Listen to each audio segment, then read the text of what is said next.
What's up, dude? Have you seen that our good friends over at Liquid Death put out a new ad? I have not. However, Ooh, nice. I do have a can of Dr. Death. Was it like Right Dr. here. Pepper flavored? Yes. So they're putting out an ad. I think this ad is great. It's a bunch of pregnant women, and they're calling it kegs for pregs, and they're just kegs of water. And it's like a positive pregnant, type of ad. And I saw it today on LinkedIn, and it was absolutely wonderful. I'm going to cornerstone that one with, I was talking to Michelle, and they put out an ad for their camera product, which is Lumix, right? It was a 6-second bumper before something else. And their ad firm has an AI that comes back with recommendations. And the recommendations were like, you should mention your brand at least every 2 seconds, and the brand should be on screen more. And Michelle was like, you want the ad to just be like, Lumix, Lumix, Lumix, Lumix, Lumix, Lumix, Lumix. Like, what do you want? It's a 6-second ad. And the ad agency was like, yeah, sometimes the robot doesn't get it right. Yeah, you think? You think? But yeah, it was just like that right after I saw the kegs for pregs, and then there's this really funny British comedian, like his name is James Acaster, and he was asked in an interview, like, how do you introduce yourself? And he says, oh, I say my name to the tune of some song by Destiny's Child. And he just started singing. He just goes, James Acaster, James Acaster, James. And so that's what like Michelle told me about this thing with Lumix. AI is dumb. I will die on this hill. Yes, but it's getting less dumber. And I mean, there's a lot of things it still does wrong. Don't get me wrong. But have you tried the ChatGPT image creation? Yes. In the last week or two? I have. I asked it to make me a map that shows New York and LA and put a plane between the two of them. And New York was up here and LA was down here and New York was over here and LA was in Mexico. Like, I was like, no. So I went to Michelle and I was like, can you make me a better graphic? Yeah. Wait, what was that thing that came out this week where you have to be nice to the AI, right? Somebody like posted this whole article that if you say, yes. Who was that? I think it was John Harden from Auvik. Truth be told, I've been saying this about computers for years because every time Michelle gets mad at her computer, it does not work. I'm like, be nice to the machines. You never know when they're going to storm. You never know when they're going to rise up. You never know when they're going to want to murder you. And if you're an asshole to your machine, it's going to come back and kill you. So this is probably 1990, 1991. Okay. Around the times of Teenage Mutant Ninja Turtles, the first movie, just to put it in context. There was a computer consultant in Orlando that I used to do some work with. Okay. And he used to put stickers on the backs of the computers that he sold to people that said the amount of errors that the computer will cause is directly related to the amount of stress that the person shows towards the computer. That's true. It's just true. You know how we say pebcac here? Yes. Right? Problem exists between keyboard and chair. Do you know that in England they say picnic? Problem in chair, not in computer. So much nicer. We need to be nicer to people. They are so much nicer. We all should be a little bit nicer.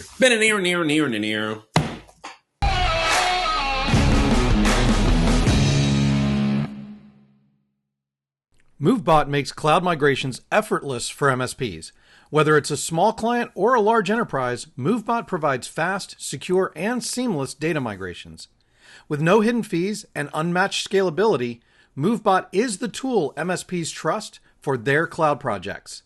Visit atmsp.link/MoveBot to learn more and get started today. Simplify IT procurement with Griffin IT. They provide MSPs with access to equipment, pricing, and product availability not typically found in traditional distribution channels. From refurbished electronics to IT asset disposition, Griffin IT offers solutions that boost margins and solve supply chain challenges. Visit atmsp.link/Griffin IT to learn more about how they can help your MSP succeed. What's up, everybody? Welcome to the All Things MSP podcast. I'm your host, Justin Esgar. With me always is my good friend, podcast producer extraordinaire, man with the plan, Mr. Eric Anthony. What's up, dude? Oh, lots of things, lots of good things, lots of crazy things going on in the background. Excited, though. Can't talk about them yet. I have a really funny joke for you. Not going to tell it to you. Okay. That's what you just did to the entire audience. Way to abandon them right from the beginning. Yeah, so we were talking today a little bit. Something we haven't talked about ever in 104 episodes, which, by the way, my Facebook history came up yesterday, and it showed me, like, or maybe it was this morning, and it was we did release the first episode 2 years from the day we're recording, even though we did 104 episodes. 2 years from the day we're recording is the first day we released an episode, because it was Don't Start a Podcast. And I still hold that to be true. If you're listening and you've been with us for 2 years, you realize, like, we don't know what we're doing. Don't start a podcast. But what I do want to talk about today, something we haven't been talking about, is how do you know when to get rid of a client? Because truthfully, I've been in business 17 years. I've lost clients. Clients have stopped working with us. Sure.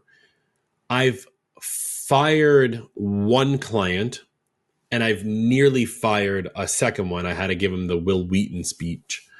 But like, the one that I did fire was like a weird scenario because the client's business took a left and all these things. But I've never I've always been okay with taking on crappy clients, because like I feel like as a New Yorker, we can handle anything, and if someone wants to be like annoying, like, oh, whatever, that's just their personality. But I know so many people really do want to like get rid of those crappy clients, which just give them to me, and then carve out their niche to be within that realm that they're happy. So I feel like this is a pretty important topic for people. It is, and I kind of feel like you. When I was an MSP still, I took on the clients that were not quite easy. I guess I'll put it that way. Yeah. And I guess it probably depends on your point of view and how you handled that type of stress. I think, somebody posted in the group that picture that we see all the time that says working in IT is not stressful at all. And it's this picture of this old guy, but it says Dave, 28 years old, but obviously he's, aged beyond his years. I think it was Steve Copeland who posted that. Thank you, Steve, by the way.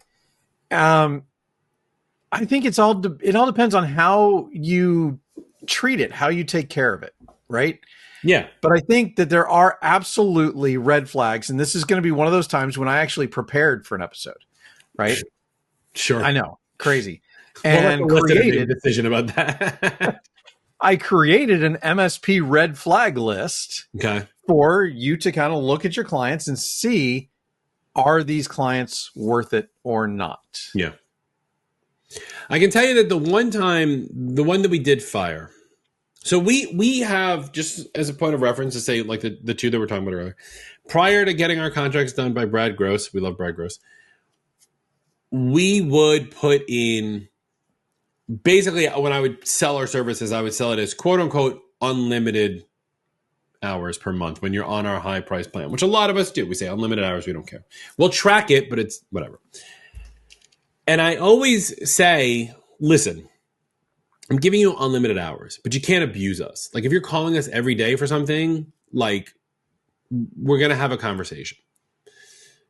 So the first customer I had that I fired, which was years ago, the person ran an ad agency, and rumor is that they became an alcoholic and they fired everyone. And then it was just us dealing with just this one person. And I didn't want to deal with him anymore. And I said to them, hey, listen, you've fallen below the threshold of the type of customers we work with, as you no longer have a company and it's just you. And he was like, fine, whatever. I don't care. And then like, we were done with him. Cause like our bill with them went from like $4,000 a month to $300 a month. And it wasn't worth it for the type. The second customer I had a small, I think it was like an event planning company. I forget. It was so long ago. Only 3 or 4 people. But the owner used to call me every day with something. And I finally went to them and I said, listen, remember when I said unlimited hours? They were like, yeah. And I was like, remember when I said don't abuse us? And they were like, yeah. I was like, you're abusing me. So either you knock this off or we're done. And weirdly enough, they realized that they had other things going on in their life and they just shut their company down and the person became a real estate agent. And then like we stopped working with them anyway. So it didn't matter. But like, those are the only 2 times I ever did this because like I feel like, and I know my staff gets mad at me. And I've mentioned this before on the show where like a client is kind of annoying, right? Not that they're calling every day, but like there's a lingering issue or like the CEO of a customer is being like kind of just super annoying about things just in general. I think truthfully, and I look forward to your tweets and emails about this, that like being a kid who grew up in Manhattan basically and lived there for 12 years and used to go all the time, that you get this like thick skin around that kind of behavior. Whereas like that kind of behavior does not fly for my staff that are in Iowa or Columbia, Missouri, or even California, which I feel like is really weird. I was just talking to somebody about how like things in New York move way faster than they do in Los Angeles. And you like never would have expected because you're like, oh, it's LA. It's like New York. It's not. It's the same thing with the people. Like people in New York, like one of my clients in New York, when we first started with them, they were like just super needy. And I was like, this is fine, guys. We can handle them. And they were like, but they keep calling us, it's always something. Every week it's something. And I'm like, that's our job. Yeah. I mean, I think there's a difference between a client that's difficult and a client that is unprofitable because they're being difficult. Right. And I'll point out something from my MSP past. And I had a general contractor client that I will call difficult. However, they were paying full price, and they were not unreasonably difficult. I guess I would say it, to the point that they were costing a lot of time and eating into that profitability. And that's why there is an emotional side of this, but there's also a very practical track your profitability part of this that's actually more important. Can I ask that construction company, were they calling you outside of normal business hours? Oh, absolutely. Oh, see, there was the difference. Like my annoying clients, with the exception of like once or twice where they texted me too early in the morning and I even said to them, I'm not going to respond to you until later. Like they never really bothered us outside of normal business hours. Like they weren't being unreasonable. They were just being needy, but they were being needy within the confines of our sandbox. Right. So I should preface this with they were charged extra because they were a 24/7 organization. Oh, okay. Because they weren't just a construction company. They were a construction company that specialized in insurance remediation. So like if there was a hailstorm or a tornado or, just even bad wind that blew somebody's tree over into their house, they were working. So it was a little bit different and we charged appropriately for it. Right. That totally makes sense, right? Like my client, they're not that, I don't want to say what they are because they're still a client of ours, but like I had to sit down with like, actually, funny enough, like we ended up picking a different champion within the organization to be our rep, like inside, because like the person who was originally rep would like not give us all the right information the first time and all these things or whatever. And then once we figured that all out, we were like, this is how it's going to work. They were like, oh, okay. And like things were fine. And now my entire staff loves them. Yep. So kind of what we've been talking about a little bit here is actually one of my first red flags. And that is a client that seems to always be in emergency mode. And there's a couple of reasons for this. I think that one is that that's just the kind of business they're in, right? Like my construction company example. They handled emergencies, true actual emergencies. So they were very frequently in emergency mode. However, there's also those customers that just create their own emergencies, or don't, they ignore your proactive recommendations. And so they're creating their own emergencies. And you either kind of have to decide that you're going to take those kind of customers or not. And if you have some, you really need to replace them and then fire them, preferably in that order.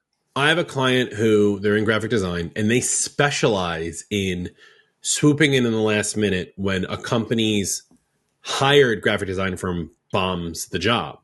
So they're always in emergency mode, but on the other side of that coin, they do listen. We've been with them for a long time. They do listen to us. They do heed our advice. They do the proactive things when maybe we have to tell them 2 or 3 times before they do it, but they still do it. So even though they're always in emergency mode, they're not putting that emergency mode pressure on us, which I think is and granted, we're talking about clients, but this goes for employees also. I had an employee who thought every ticket was a fire, like an emergency fire, and every actual emergency was a volcano. And I'm like, you are going to burn out. And he was like 24, 25 years old. I was like, you're going to burn out, dude. And he did. Like, I was like, I called it, he's not even in IT anymore. But like, if the customer you're working with is that type of customer, either, and this is again going like, if you feel like you don't want to work with them, don't work with them. There will be people who will work with them. So don't feel bad being like, this isn't where I am in my life to want to deal with this level of stress from that person, right? If you run an MSP and you're a 2-person, mom and pop shop, and you want to deal with like certain types of clients in a certain type of way, and you want them to play within the confines of your playground, your sandbox, and this type of customer, or you have this customer and they change their modality and they become an emergency, you don't need them. Say, listen, I can't support your needs. This is how you tell them. I can't support your needs. Here are 3 people who I know, because I'm sure you know your competition well. Here are 3 people I know. Please, I would highly suggest you reach out to them. I will do everything I can in my power to transition you as easily as possible. Because again, you want to always end these on good terms. Right. But truthfully, sir/madam, whatever, we're not equipped to handle your needs as they are today. Right. So you take a little bit of take a little onus, right? A little ego hit, but you keep it on the nice and you keep it on the happy, and like they'll be okay. Like your client doesn't give a shit. Like they'll be okay with this. Yeah, absolutely.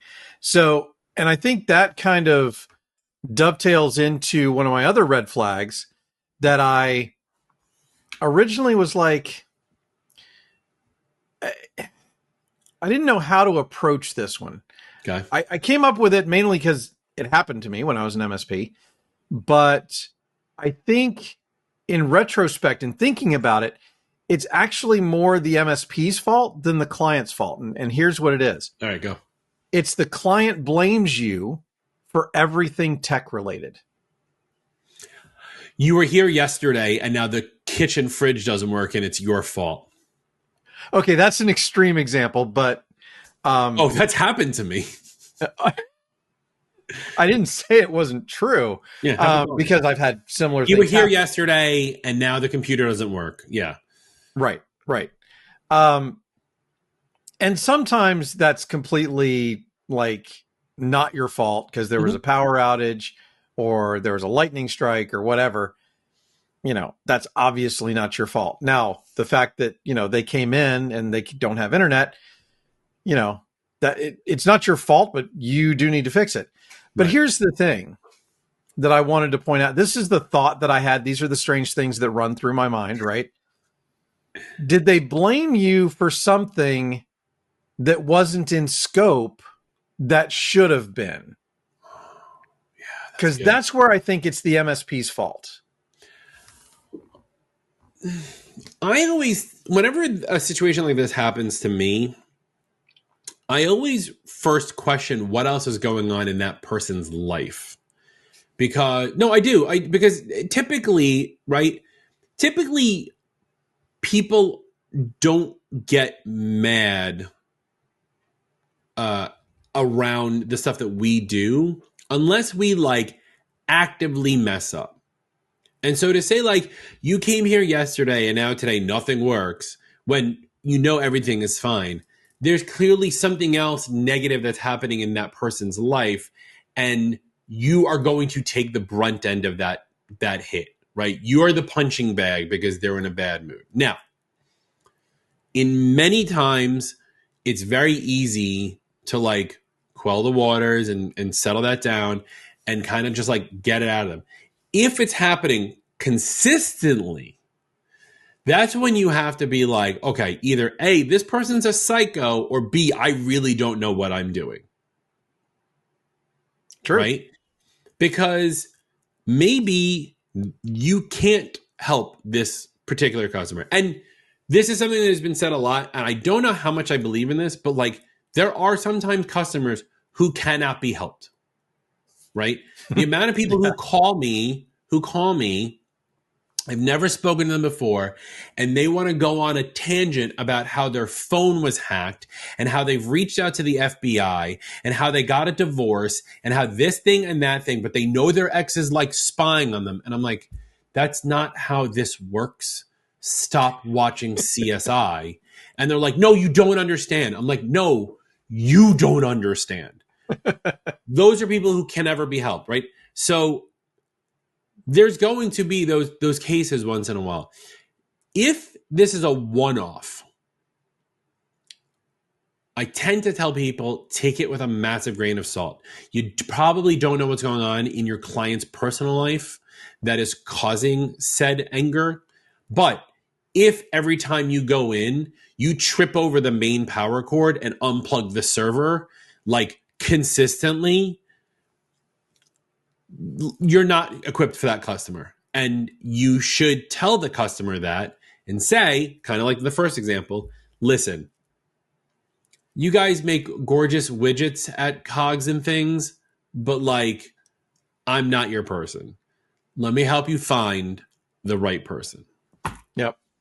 And so a lot of what we've been talking about so far, Justin, is a mismatch between how the MSP wants to operate as an MSP and how the client operates, or quite frequently the owner is, in terms of personality. Yes. There's another one that I want to bring up that I think everybody's had, and that is slow to pay, fast to complain. And I had one of these. I think everybody's had one of these, right? They were a dentist office. Okay. My first problem, right? Everybody's obviously, as soon as I said dentist office, everybody cringed. And to make it worse, it was two offices, and they were like an hour and a half apart. Okay. And they were both, well, one was an hour and a half away from my office. The other one was, well, I guess they were both about an hour and a half away from the office, just in different directions. Work, dude. Yes, that is exactly how triangles work. And they were quite literally the first to complain about anything. And I think they still have open invoices 12 years later. Yeah. I had a client who we bought equipment for through our reseller, and we did services, and they just never paid. And I sued them. Maybe that was like, I took them to small claims court. They never showed up. I won. I'm never seeing that money, right? I feel like if someone is slow to pay, well, for starters, you should have it in your contract, the engagement rules of paying. So they have to pay within net 15 or net 30. If they go to net 60, they're going to get hit with a penalty, whatever Brad decides to put in your contract, because that's just how it's going to be, right? If they get to a certain point where they're not paying, you stop providing services to them. You have to, I think a lot of owners, a lot of MSP owners, and probably just entrepreneurs in general, we always want to be nice. We never want to be stingy. We never want to be standoffish, and we never want to be like the a-hole, right? But like, if a client is bugging you and they're not paying, you have to stand your ground and say, listen, I cannot provide you services any longer until you pay your bill. Now, you can scare the ever-living crap out of them by being like, keep in mind, you also pay me for your Microsoft licenses and I will turn off your email. But there's some legality there, so you need to check with your lawyers. But in terms of service, you're not paying. Therefore, I'm not going to provide you service. And you can call me, but I'm going to give you the same answer. So either true up, get on a payment plan, or I'm going to put you in collections. Yeah. I really like, we switched to alternativepayments.io, which do a demo with me if you want it, because I get $250. But the reason I like it is they have a collections button now, which is really dope. It makes it so much easier. If someone's not paying, I can just press a button, puts them in collections. This is actually true. My father-in-law happens who had been in collections before he retired. I have had him write letters on virtual letterhead to customers before to get them to realize that they were behind, and they have paid. Like, if a customer gets an official letter, and for those who are driving, I'm putting official letter in quotes, they will pay. And if they don't pay at that point, you can say, bish bosh, I'm done with you. Yeah. Yeah. So 100%. And if they continue to not pay though, right? Let's say they paid once and then you do this again. And over the course of the year, you have to write them 4 collection letters. Listen, man, you suck. We're out. Here are your Microsoft licenses. Glad to help transition you to somebody else. I'm not going to recommend anyone because I'm not going to cause them the same anguish you're causing me. So you have to find someone. Here's your export from, Hoodoo or IT Glue or whatever. Peace be with you, and leave. Yeah. Yeah. That's the problem is I'm going to generalize here. Okay. The majority of IT people, we know this, are introverted. Okay. It's hard for an introvert to stand their ground and say to someone, hey man, no. Yeah, for sure. Much like when we talked about building a personal brand, my answer is the Shia LaBeouf, just do it. You have to be able to tell someone no, and you have to be able to stand your ground and say, listen, this just doesn't work. If you ever broken up with somebody, it's a lot easier. I don't know. I know a couple of people who are still with their high school sweetheart. So I don't know how, but because they were a mess in high school. But the point is that if you can break up with someone, you can break up with a customer. It sucks. It hurts. I've had clients who break up with me and I've literally cried over it because all I thought about was the money. But lo and behold, I was able to make it up later in spades by redirecting the energy from the customer that sucked to a customer that is much better. Right. And that's one of the major things that I think is important about this entire topic is that it's the mental energy that it takes to deal with these people. Yeah. In addition to the lower profit margin that usually comes from these clients. Now, there's also another one, a lot of these, we're talking about the difference in profit and mental energy, but there's another one here that I think is important. And that is the clients that won't take your bare minimum cybersecurity and backup plan. Yeah. Because the risk today is just way too great for you, the MSP, and your business and your employees to take on a client that is going to not adhere to at least your minimum cybersecurity and backup practices. So I agree with this, right? There's a bigger, let's zoom this one out a little bit, right? Because it's not just a matter of giving them cybersecurity and backup. It's, does the customer trust you as the expert? And it's your job as the MSP to provide expert advice. And my expert advice is you need at minimum these 3 things or these 2 things or whatever. If they say no there, they're going to say no to everything above and beyond that as well. And if you have a customer that doesn't believe that you're the expert, they shouldn't be a customer of yours. Now, as for specifically cybersecurity and backup, I keep coming back to Brad, but there's a reason I do this. You know, a lot of us think that if I get them to sign a document that says, you know, Justin has told me I should do this and I'm not doing it and I understand the risk, that if you send them that they're willing to sign that. They're not. They're not going to sign a CYA, right? So in that case, you have to see ya. And I was trying to make it work. It didn't really work. I got it. No, I know you got it, but like CYA is one thing, C is something else. But like, if they're not going to do that and say, listen, I can't have you put my company at risk. You can put the onus back on them. Say, listen, these are the minimum standards we have for all of our customers. Why? Because 1, we're protecting you, we're helping your business, and 2, you're helping protect our business and not risking my other customers. If you're going to be a risk to my other customers, I don't need you as a customer. That's how you have to look at it. So you play both sides of the street, but like they'll never sign a CYA no matter what you do.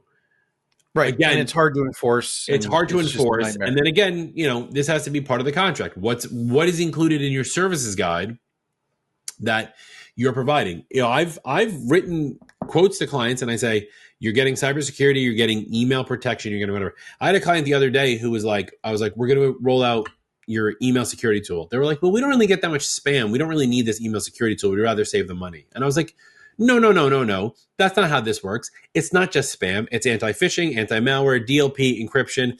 It's also going to tell us if any files are being sent out that shouldn't be sent out, things like that. And they were like, oh, okay, fine. Yeah, sure. Like, it was also just a mismatch of like what they thought it does, because when you use generic terms like email security, end users tend to think that just means anti-spam. So you as the MSP kind of need to stand your ground on, these are my minimum standards. You're going to, I typically do not force people to meet me where I am, but you have to meet me at my base level. Because if you don't meet me at my base level, you're now negatively affecting the rest of my business, and you don't get to make those screw ups. I make those screw ups, right? Like, no one can negatively affect my business but me. I get that. And speaking of negative, and I think we'll probably wrap it up with this last red flag. I have more, and I'll probably post them in the Facebook group as this podcast comes out. And this is an absolute, no questions about it, immediately fired client red flag. And that is toxic or abusive behavior towards my employees. Oh, 100%. 100%. I will back my employees 1,000 times over before. If a client says to me, you know, so-and-so did XYZ and they're just really blah, blah, I will say, I will investigate, and then I will investigate, and I will get it from my clients. And I will always trust my employees over my clients. Right. But this is one step above that, right? This is toxic and abusive, rude emails, you know. Oh, yeah. If my client's being toxic to my employees or any of my team, no, done. We're done here. Because there's a immutable value that we have at Virtua that I think everyone should have, which is like kindness, right? Yeah. Like, if you're not going to be nice to us, there's no reason for us to help you. Because you have to remember something, like, as MSPs, yes, we're businesses, yes, we're in technology and all these things, but like, at the end of the day, we're here to help you, business owner. Yeah. And if you crap on us, why would we granted, you're not paying enough for us to like continue to want to help with you. So massive, protect your employees. If someone's being toxic, no, you gotta go. Sorry, do not pass go. Do not collect $200. My lawyers will be in touch. Well, speaking of ending it here, I think this is an opportune time to go ahead and end the episode. You can fire us, but only until next week when we come out with the next one. That was good. I like that. I don't even want to end the show now. I feel like you just did a really good job with it. You forgot the taglines, though. Follow us at facebook.com/group/allthingsmsp. Ask your questions. See what's going on with the podcast, the live shows, all the fun stuff. See that picture of Dave, who is 28 years old. That picture shows up every couple of years, and it pisses me off because I'm getting to that point where I actually am the dude's age in that photo. It really is getting to me. Check us out on all of our high def glory at youtube.com/@allthingsmsp. That's how you can see me do air quotes when you don't hear me, because you can't see me doing it while you're listening, while you're in your car. Follow us on all your favorite podcasting tools. Leave a review, subscribe, and like. Yeah. Get rid of the clients you don't like. It's okay. You don't want them anyway. Just do it. Just do it. Bye.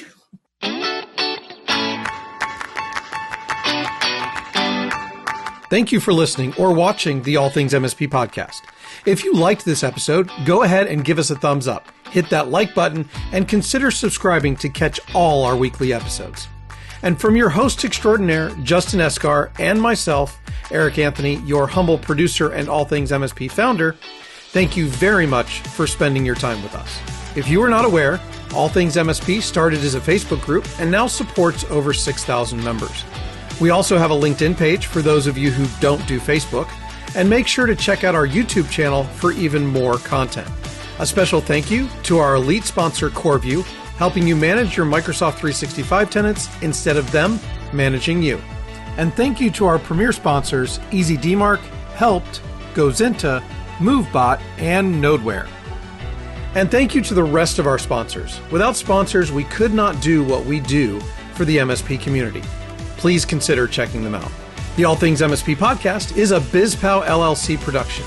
The views and opinions of the hosts and guests are their own and do not reflect the thoughts and opinions of any employer, vendor, sponsor, or random taxi driver in the Metro DC area.